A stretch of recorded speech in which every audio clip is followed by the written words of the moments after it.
About every month or so, someone scrawls something offensive on a coffee cup and it becomes a big scandal. But it doesn't always turn out to be what it seems at first. So we've got an example of that. Take a look at headlines like this have been all over the place. Junction City McDonald's investigating effing pig written on cop's coffee. I hate this. Wait, so this is okay. This is all we know so far. Okay. Is that supposedly this happened, and you don't like it? No, I just think these are so stupid. Like calling a police officer a pig is not a hate crime. It's not a racial slur, okay? Like we have to stop acting like it. Like, okay, some people don't like police officers. More people should not like bad police officers, including good police officers. But that's a whole other thing that they're not as quick to talk about and give statements about like they are when somebody calls them an animal that oinks. Yes, and by the way, these are so stupid. I feel like I should remind people, animals are innocent. Leave animals out of it. But like in terms somebody of dies and we get nothing.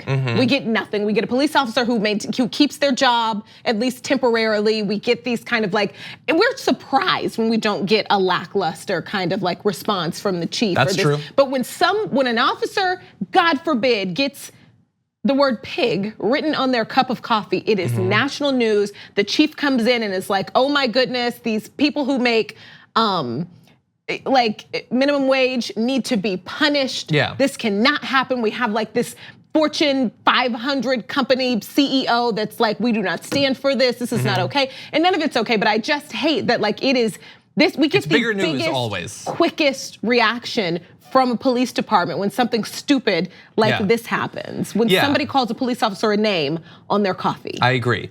In the future, we live in such a weird country that like if a cop abuses you in some way, the only way you can reliably get news coverage of it is if you were to write about it on a coffee cup. Right, exactly. Honestly, and then give it to the cop who abused you.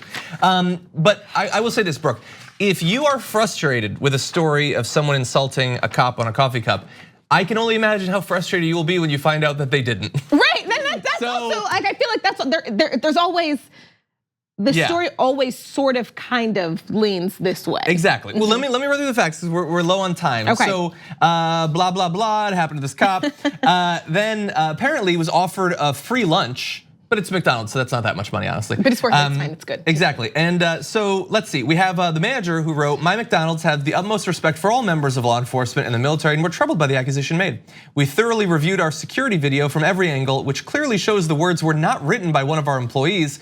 We look forward to working with Chief Hornaday as he continues his investigation." The thing is, Hornaday apparently spent a day at McDonald's looking at the security tape, but couldn't find any evidence. But it took the manager saying that it hadn't happened for that to be an update to the story.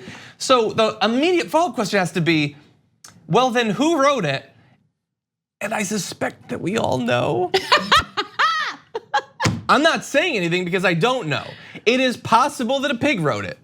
It's possible that it just came that way from the factory, I guess. That's gonna be it. But if the video shows that an employee didn't write it, maybe it was that bird. But like, I feel like you're implying that a police officer would lie. I didn't imply anything. Because that is I didn't imply anything. That has never been proven to happen. I'm only saying two things. One, if you work in a service job, like I've worked in almost every service job imaginable, don't write things like that on cups.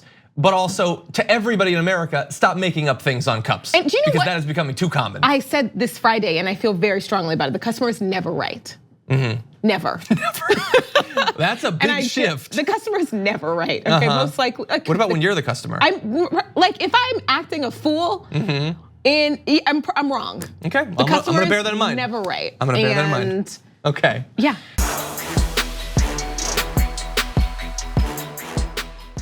Check out the Damage Report podcast each day, wherever you get your podcasts, whether Pocket Casts or Stitcher or iTunes. You can join me as I give you the news and stories you want, with a range of co-hosts and interview guests jumping in on the fun each day. Again, that's the Damage Report, wherever you get your podcasts. And if you get them at iTunes, don't forget to rate and review. Sometimes I'll read them live on the show.